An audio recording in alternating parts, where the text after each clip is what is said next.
उसके बाद ही ऐसी तरह कर रखी है।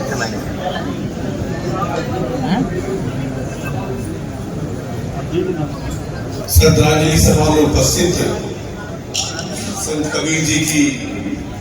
महापरिनिर्वाण स्थली को मैं नमन करता हूँ। मंच में उपस्थित महंत विचारदास जी, हमारे अभिभावक पूर्व प्रदेश अध्यक्ष डॉक्टर रमापति राम त्रिपाठी जी, प्रदेश उपाध्यक्ष रमेश सिंह जी, धर्मेंद्र सिंह जी, नवनिर्वाचित हमारे क्षेत्रीय अध्यक्ष विनोद राय जी, हमारे विधायक श्री राम चौहान जी, अंकुर नाड़ा जी, पुष्पांजलि करते समय अंक चौहान जी, हम आपको मोबाइल राजमणि त्रिपाठी जी, ज्ञानेन्द्र सिंह जी, जयमंगल कनौतिया जी और हमारे कुशीनगर के सांसद दुबे जी एवं एमएलसी सुभाष यदुवंश जी, जिला अध्यक्ष नीलम सिंह जी एवं कार्यकर्तागण और साथ ही साथ इस मंच में उपस्थित मणिन्द्र त्रिपाठी जी, उपस्थित मंचा सिंह, सभी हमारे अतिथिगण, सभी हमारे जिला अध्यक्ष, भारतीय जनता पार्टी के सभी नेतागण और शोकाकुल परिवार परिजन और संत कबीर नगर के मेरे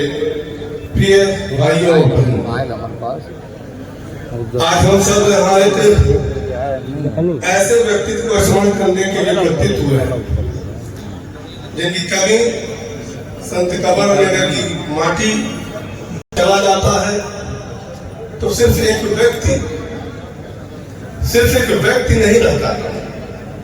यह एक युग का अंत हो जाता है। संत त्रिपाठी जी केवल संत कबीर नगर के पूर्व सांसद नेता नहीं थे, वो इस माटी की धड़कन थे जो हर कार्यकर्ता और हर जरूरतमंद व्यक्तियों के लिए सदैव उपलब्ध रहते थे, जो हमेशा जनता के बीच में भी रहते थे, उनके दुख सुख में सम्मिलित होते थे। साथियों, वो केवल सत्ता के गलियारों में रहने वाले नेता नहीं थे, अच्छा उसको दिए, बल्कि वो जमीन से जुड़े हुए नेता थे। क्योंकि हमने देखा, हमने व्यक्तिगत रूप से देखा, जब वो पार्लियामेंट के सदस्य थे तो मैं भी उस पार्लियामेंट का सदस्य था, और चूंकि हमसे वो उम्र में छोटे थे, हम लोग डॉक्टर साहब के साथ रहते थे, नहीं पूछा गया तो कुछ नहीं, तो बहुत हमारा उनका बैठना उठना पहले नहीं होता था। लेकिन जब संसद में हम साथ में पहुंच गए तो चूंकि सदन में तो साथ रहना होता ही था, और सदन सम्मान पूर्वक मुझे भैया कहते थे, और जब वो सदन के भीतर बोलते थे तो मैं जरूर सुनने के लिए वहां पर बैठता था, और कोई दिन ऐसा बाकी नहीं रहता था जो पार्लियामेंट के अंदर 0 आवर होता है, 377 होता है, क्वेश्चन आवर होता है, उस सब में केवल और केवल संत नगर कबीर नगर की चिंता वो करते रहते थे पार्लियामेंट के भीतर। हमसे पूर्व वक्ताओं ने भी आपको बताया कि किस प्रकार से वो इतने छोटे समय में संत कबीर नगर का जो विकास किया,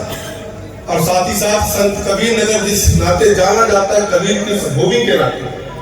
उस कबीर मठ के लिए उन्होंने काम किया कि प्रधानमंत्री जी को भी यहाँ तक लाने का काम किया। और ऑडिटोरियम जो बना दिख रहा है आज कहीं कहीं संत त्रिपाठी जी के, और प्रधानमंत्री जी ने जो घोषणा किया था करीब करीब 70% वो पूर्ण हो चुका है। जो कबीर मार्ग अब से जुड़वाना है बनारस से, मैं पूरा प्रयास करूंगा कि इसको विजय करके शरद जी को शक्ति श्रद्धांजलि देने का काम करूंगा, उस मार्ग को भी पूरा करने का काम करूंगा। साथियों, मैंने शरद जी को बोलते हुए जो सुना था, और आज जब मृगेंद्र त्रिपाठी बोल रहे थे तो मैं बहुत ध्यान से सुन रहा था। मृगेंद्र के अंदर भी शरद की वो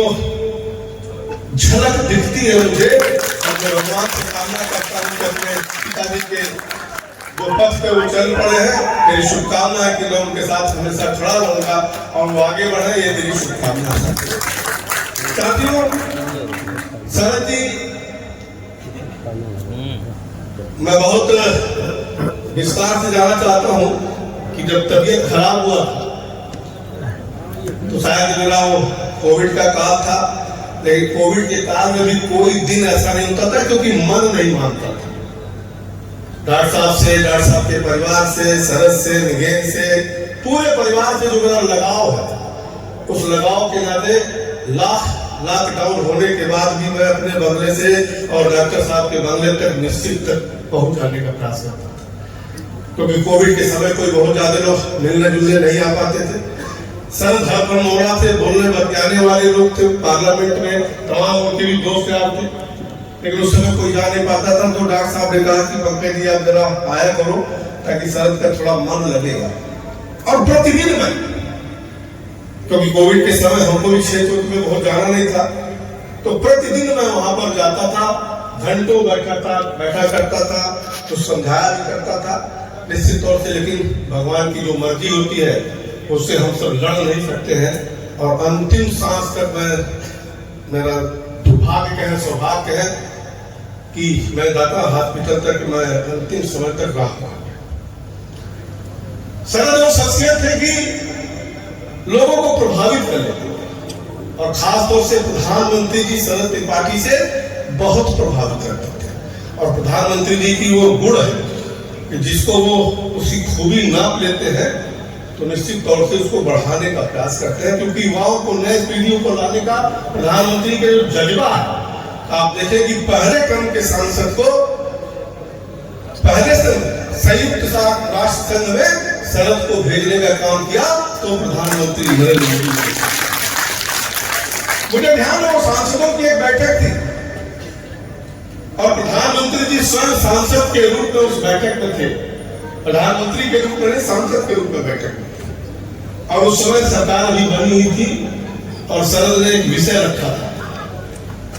कि प्रधानमंत्री जी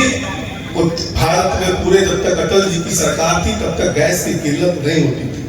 लेकिन आज कांग्रेस की जब 14 के पहले सरकार थी गैस की किल्लत होती है। और प्रधानमंत्री जी ने उस समय उठ करके कहा था कि शरद की बात ठीक है, मैं सबको निर्देश दूंगा कि गैस की किल्लत नहीं होनी चाहिए। और उसी के बाद से उज्ज्वला गैस की योजना लेकर के प्रधानमंत्री जी को निर्देश दिए। इतने छोटे से काल में शरद ने जो अपनी पहचान बनाई, मुझे ध्यान है कि जब वो जीवित थे तो मेरे क्षेत्र के नौजवान हमसे कहते थे कि जरा शरद भैया को बुलवा दीजिए। नौजवानों में बहुत पॉपुलर थे, लेकिन जो भगवान की मर्जी होती है उसको कोई रोक नहीं सकता है। मेरी कहीं ना कहीं शरद जी जो जहां भी हो, मुझे यकीन मानिए कि जिस संगठन को अपने खून पसीने से सींचा, उन्हें कार्यकर्ताओं के यहाँ तक बकाया है। आज मैं कामना करता हूँ कि उनको सदी श्रद्धांजलि अर्पित करता हूँ, उनकी आत्मा जहां भी हो निश्चित तौर से शांत हो। और आज मैं इस मंच के माध्यम से मैं डॉक्टर साहब को भी कहना चाहता हूँ कि निश्चित तौर से हमारी जहां भी आवश्यकता होगी, जैसे भी होगी, और मैं विजेंद्र को भी बधाई देता हूँ कि जो झलक इनके अंदर मैं देखा हूँ इसको लेकर के आगे बढ़े, जरूर भगवान आपको सफलता देगी। जय श्री राम।